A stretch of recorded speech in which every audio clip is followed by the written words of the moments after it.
President, sir, with regard to Mr. Donald Trump, my second question is also about him because recently he also went on to say that if you're buying oil from Russia, you're the one about India, you're the one who's funding the Russia-Ukraine war. How would you characterize Mr. Donald Trump, the President of the United States of America? You know, I never give character assessments about my colleagues, neither those I've worked with in the past, nor current leaders of individual states. These assessments should be made by citizens who vote for their leader during elections. As for India's purchases or purchase of energy resources from Russia, well, I would like to note, and have already mentioned this publicly once, the United States itself still buys nuclear fuel from us for its own nuclear power plants. That is also fuel, uranium for the reactors operating in the United States. If the US has the right to buy our fuel, why shouldn't India have the same privilege? This question deserves thorough examination, and we stand ready to discuss it, including with President Trump. But you're being very kind. You're saying you do not characterize Trump, but he certainly does to you. Having said that, he has weaponized tariffs, and he's weaponized it against India. Right now you're engaged, but it's a blow hot, blow cold for India. How do you think the two countries should be handling Donald Trump and the US administration?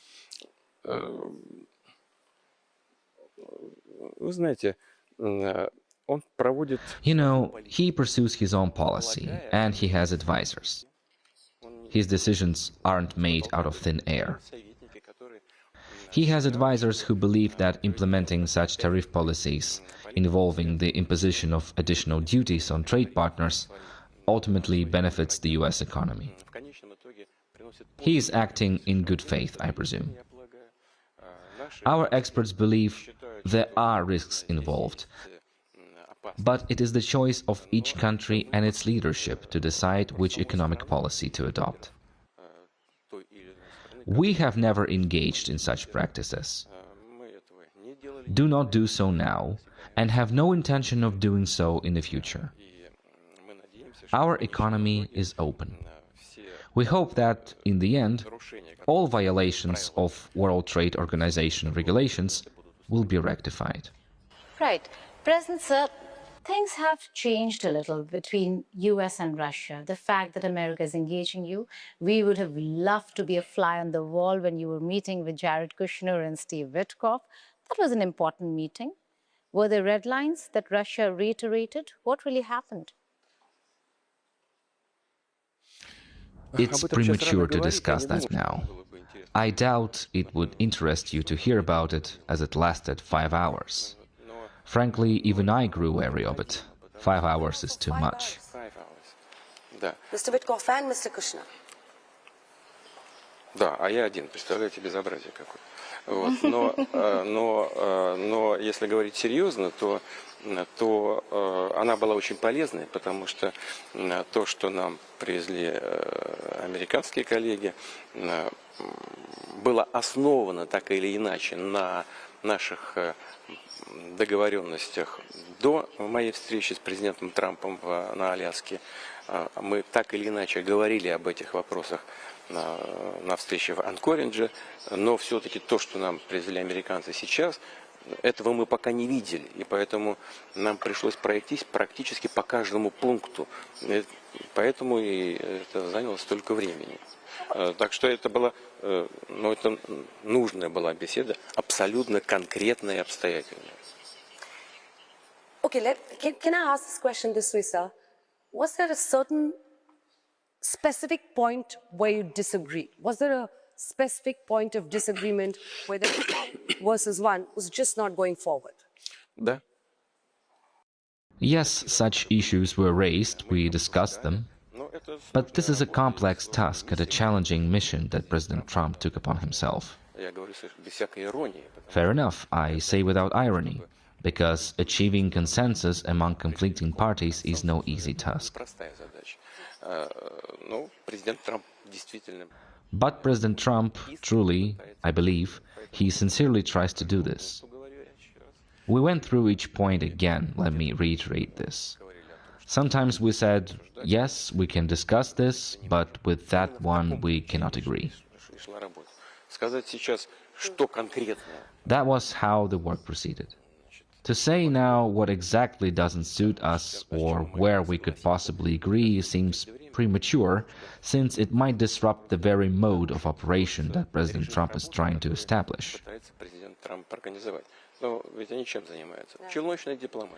But that's what they do, shuttle diplomacy. They spoke with Ukrainian representatives, then with Europeans, came here, had another meeting with Ukrainians and Europeans.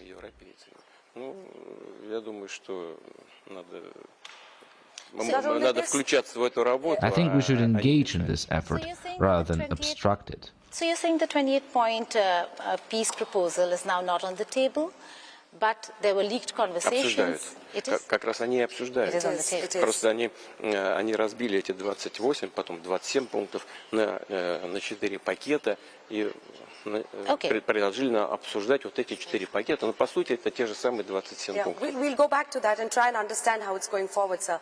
But what happened in Alaska? You met President Trump, and it was all about the peace deal, right?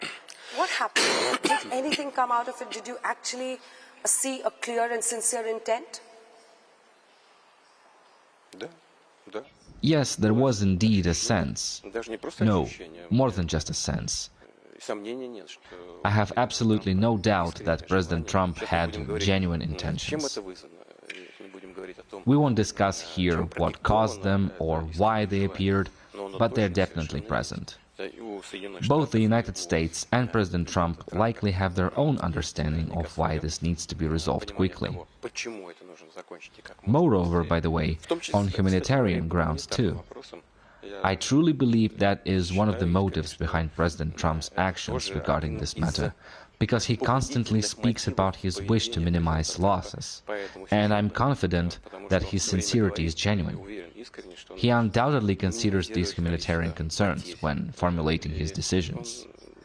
However, other factors also come into play: political considerations and economic interests. Therefore, I believe that the US is actively seeking a solution to this problem.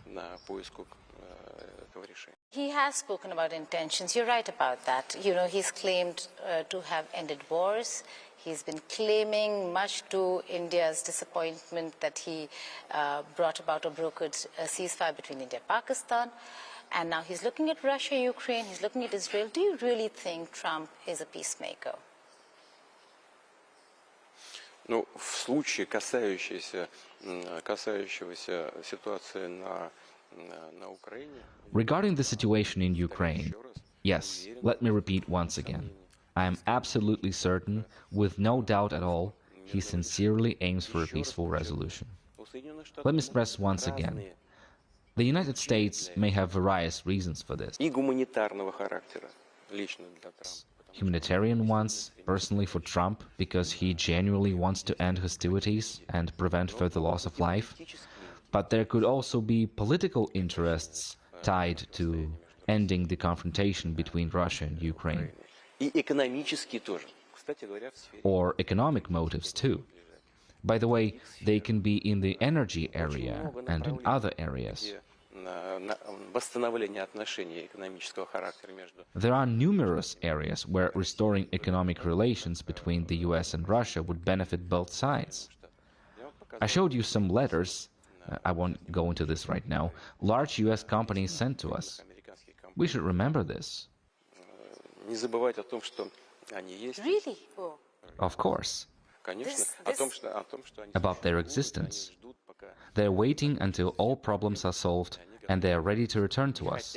They want this, asking us not to forget about them. The letters are there. What's so surprising about that?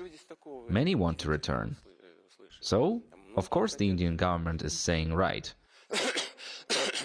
Why should we leave? But for Trump to make the bidding is what we were stuck at. For Trump to make the bidding, to come with companies, letters from companies, that's a different ballgame altogether. No, I believe there has been a misunderstanding. We have letters from American companies, letters they have sent us, where they urge us not to forget about their existence. These are our former partners, who did not leave by choice. They express a clear desire to resume cooperation and are waiting, among other things, for a corresponding political signal.